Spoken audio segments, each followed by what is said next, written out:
Hi everyone, welcome to the Evergreen Gnome workshop. So this is a video tutorial on how to make this beautiful, large and in charge evergreen gnome to have outside during the winter for your front porch or patio. So this can be made with the kit that you picked up from Batting Farm. Everything to make our little gnomey friend is included except for pruners, and we did include some wire, but you may need more wire to secure the greens to the tomato cage. So this is the finished product, and I will be walking you through on how to create this. For anyone that I don't know, my name is Anna Batting, and thank you so much for joining us. So I'm going to put our finished gnome friend over here, and then grab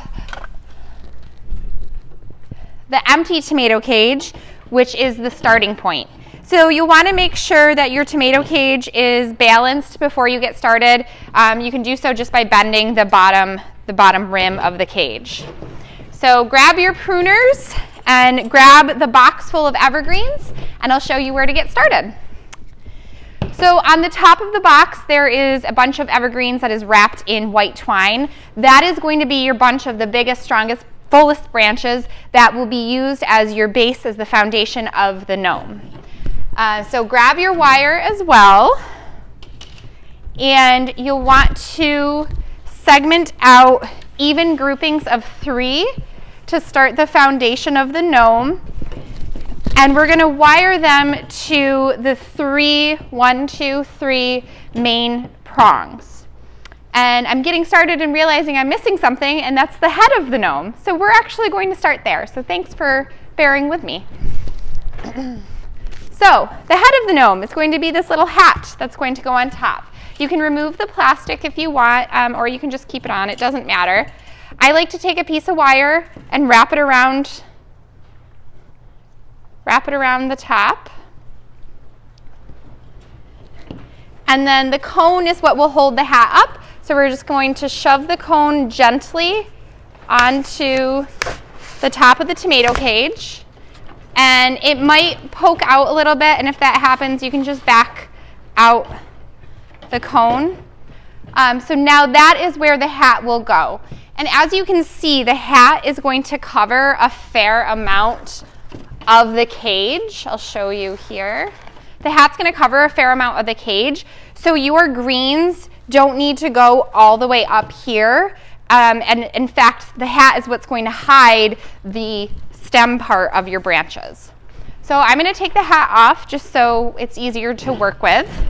And now we'll get back to the greens that I started on. So you're going to have your 3 big bunches to start. So I have 1, I have 2, and 3.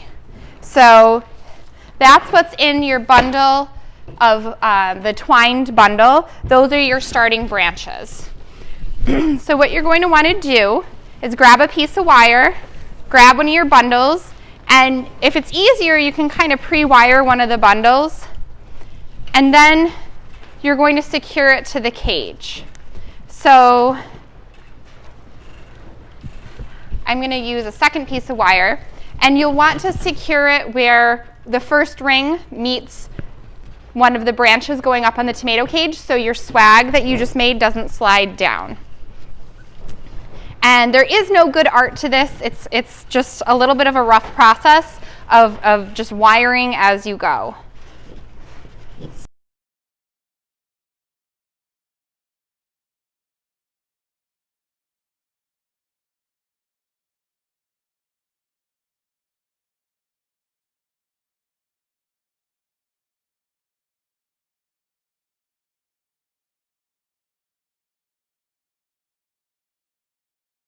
Adorable gnome at the end. So from here, now that you have your base laid out, now what we do is we just start filling in. So I say that like it's really easy, taking for granted that we've done quite a few of these. I'm just going to wire this branch on again because I didn't fully get it wired on correctly. So we'll do that so it's not slipping and sliding all over the place. And if you have a very windy porch, like if you're outdoors, wherever you're putting it, you might want to reinforce with a little bit more wire. All right, so the fill-in process. Those are going to be the greens that are underneath your twined bundle. And we have a mix of different sizes. So for instance, this one's obviously larger than this one. So use as needed. So I'm going to take a couple big ones and put them in the big empty spaces that are in between the bunches that I just did. And what I'm going to do is go under the rings and then use the branches on the little side branches on the big branches to hold it in place. So as simple as that. Now I have that space covered. And because I like a mix of greens, I'm going to add some of the white pine, which is the kind of broomy looking, soft, fluffy friend. And same thing, I'm going to put it underneath the ring and then pull the side branches through. So we'll work in thirds and just keep going around. I'm going to pull all of my greens over by me. We're going to work in thirds and just keep going around and filling in the side spaces.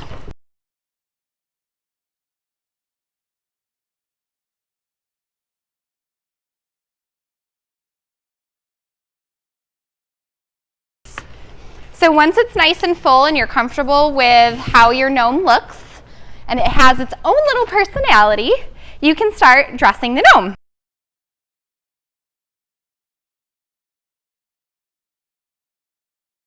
So I'm going to grab the mustache and the nose. So with the mustache, we're going to put the mustache on. We'll put this straight on so you can see better. We'll put that mustache on like so, and I'm going to wire these two pieces together.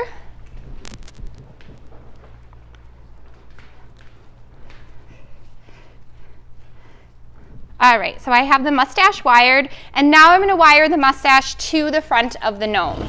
If where you choose to put it isn't very secure, like the branches are a little loose, then you can just add some wire around those branches. So it actually works out for me where I'm going to be wiring it right to that first ring on the tomato cage. But if that doesn't work out for you, you can just wire it to a group of branches, whatever works to get it to be secure. Like I said, no fine art to wiring. All right, so now the gnome has his mustache, and now we're going to wire the nose to the mustache. So as you can see right there, and you can see the gnome taking shape and life, and this one seems like he already has a pretty fun personality. So for wiring the nose, you're going to grab the back of the nose to kind of get a little bunching, and then take a piece of wire and just wire tightly around, almost creating a bit of a button.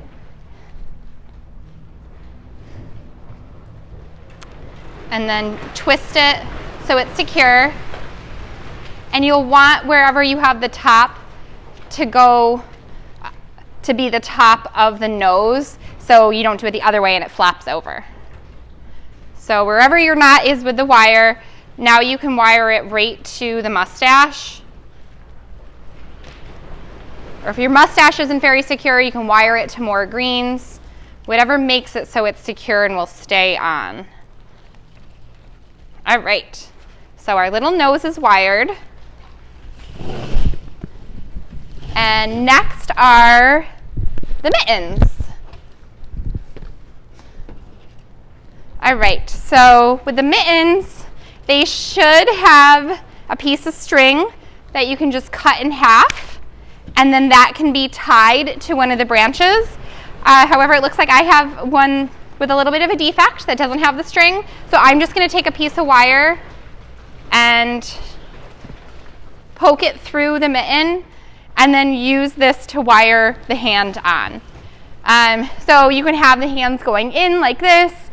You can have them going out saying what up, or however you want them.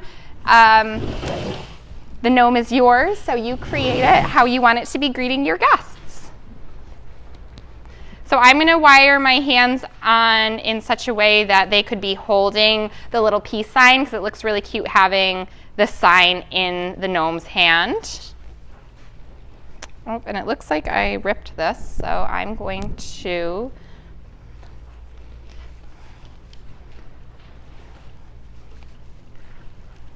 we go. We have one on, and then we'll wire the other hand on, and I'll show you how this looks. Sorry, I'm doing it the opposite way.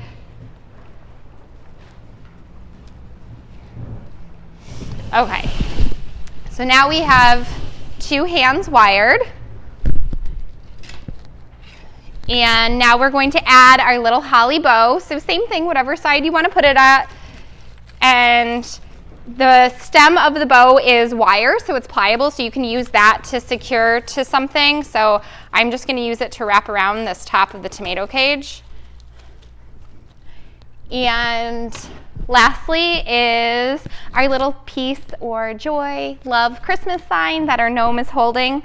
And if you take the plastic tab out of the back and turn it on, it does light up.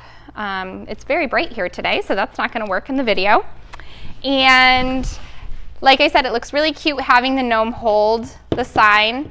And likewise, I would use another piece of wire to wire the sign in and secure everything. So, ta-da! We have created an evergreen Christmas gnome. Adorable for the front porch or wherever you would like to keep it nice and cool. It's not going to do great inside for a long time, so if you want it inside, I would wait to bring it inside right before whatever event or party you're having. And then all the decorations can be saved for next year, so you can create another one. And that is all. So thank you so much for joining us, and thanks for your patience as we figure out how to navigate this snowstorm. And we cannot wait to see pictures of your creations, so please send to us or tag us on Instagram or Facebook. Thank you. Have a Merry Christmas.